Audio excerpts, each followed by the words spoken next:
Penguin Random House Audio presents Sam the Cat and Other Stories. This is the author, Matt Klam. Sam the Cat. What you remember about an old girlfriend is perfect. Even the horrible parts are fine. Especially when you don't have anything else going, the memories of her are lethal. In my office, I have an ad from a magazine hanging above the desk. It's of an old girlfriend who is a model, and I've been thinking about her for days. It's been a long time since our paths have crossed, and for that I humbly thank God. But I think if I had her here right now, I'd marry her. All of my girlfriends wore their hair the same way, long and straight, with bangs in the front. They all liked sex, they were all good-looking, they liked the same kind of music I listened to, Rolling Stones, Little Feat, The Who. They all kept up with me drinking-wise. They all had their own cars. What was wrong with any of them? Paula was small and dark and depressed and smoked a lot of cigarettes. Sarah was a ski instructor, too full of herself. She pissed in the bed when she drank. Irene had a knowledge of the New Age and did aura paintings and collected herb tea boxes. Holly's eyes crossed when she got tired. She was chunky and slept 12 hours a night.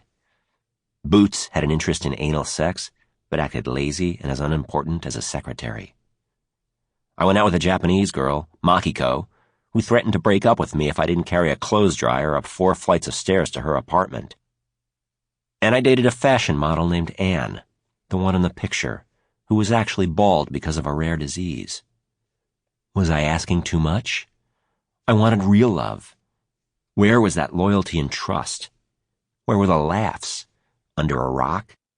Inside a chocolate chip cookie? I wanted real love, not a replay, not the same thing over and over again, not the same dinners, that same let's rent a video tonight. I wanted love in everything, cut flowers, her wearing a beautiful dress, lingerie, seeing an incredible band, blowjobs in a convertible, going to Africa for Christmas. You know, the finest champagne, meeting movie stars together, amazing parties with a see-through dance floor. How many times do I have to hear myself explain this? In the picture above my desk, Annie is modeling a leather motorcycle coat without her wig. Totally bald.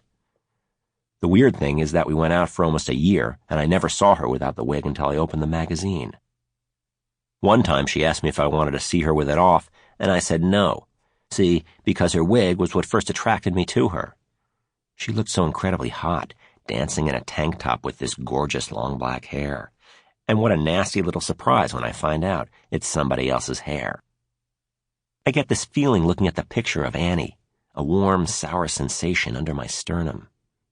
I know what that feeling is, that I did something wrong, and the reminder of guilt is deep and uncomfortable. But it's more than that, because when I look at her eyes, staring off the page and looking at me but not seeing, I almost want her back. It's not a joke. I'd do anything to get her back.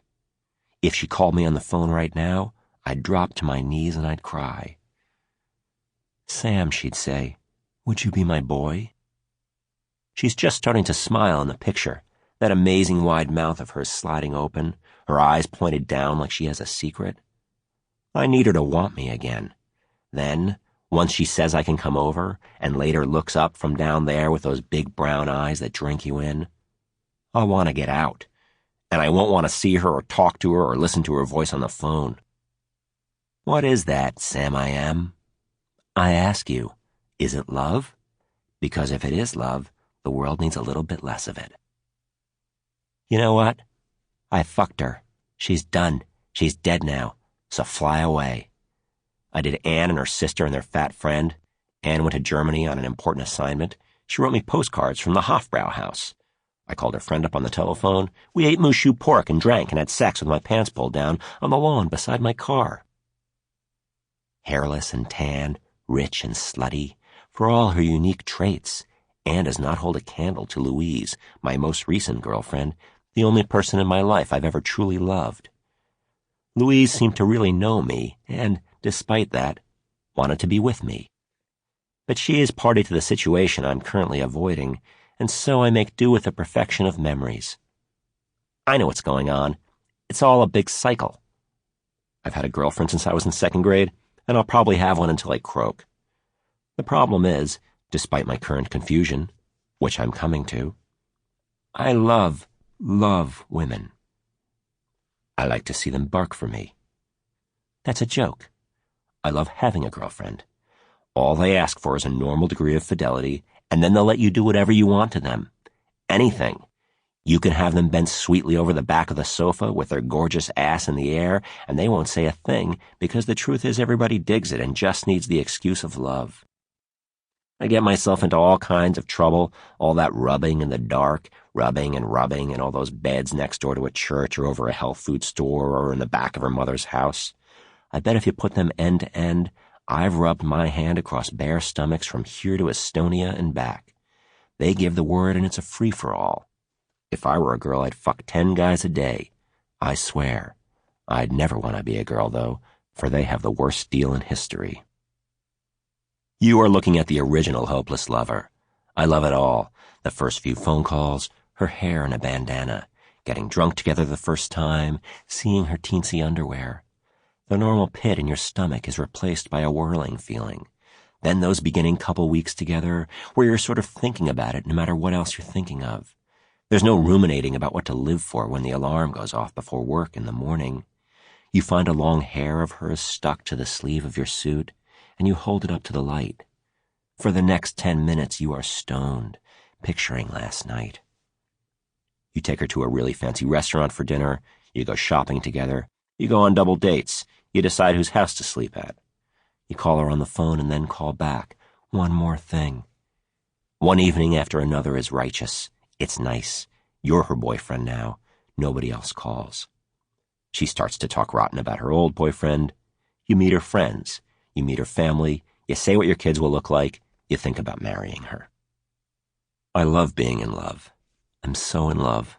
I'm so in love. Sometimes I don't even know what I'm in love with. I'm in love with the love drug. You walk into a supermarket or a restaurant. Your girlfriend goes in first and you're looking at her ass. And you say to yourself, isn't that the most beautiful ass? That's mine. It's beautiful. Like it's going to save you. An ass isn't going to save you. What's it going to do? Hide you from the police? Call up your boss when you don't feel well? My girlfriend Louise and I went to a party, mostly advertising people I knew through work. It began late and followed a long day where all I wanted was a simple meal in front of the TV. But I knew I'd hate myself if I missed it. Things happen at parties that your friends talk about for weeks, sometimes for years. You can't miss them. You can't get in on a great joke after the fact. The party was held in a refurbished warehouse. There was a band in one corner, guys carrying trays of hot hors d'oeuvres, and a cash bar. They had a hateful mime walking through the crowd. I was mad at myself for going, disappointed at the turnout, and pissed that I'd brought Louise because she didn't know anyone. When people asked about work, I explained that the mafia had hired me to do PR. I acted like a prick to let them know there were better places to be, but at the same time I was forcing out jokes and clever observations because I wanted everyone to like me. That's why I go to parties. Anyway, people like you better if they think you don't like them. Louise and I started bumming cigarettes off people. If they said yes, we'd ask for 4. And then she waved hello to this girl who was heading up to the bar. I couldn't see her well because of how dark it was, but she stood over 6 feet, with silky, jet-black hair just above her shoulders and hanging around her face. She had on blue jeans and a t-shirt, a high, tight athlete's ass, small, knobby shoulders, so that she was almost cocky-looking, but very skinny with those sharp hip bones that you feel right under the bikini. It was too dark to see everything. I wanted to have a chat with her. Louise, I said, when you go to the bathroom, I need you to check my phone messages. Okay, she said, and I handed her some money. She left. I went hustling up to the bar, wangled over to this chick, whipped on my best head fake and grin, and it was a man. He had some high cheekbones. He wasn't broad. Maybe he could be one of those handsome, pretty male models you see in Calvin Klein ads. I don't know. I'm not an expert on how guys look. Yes, right, a basically handsome guy. Up close, though, I saw that he needed a shave. He probably had had sexual relations with Louise some time in the past. That's why she waved. Sample complete. Ready to continue?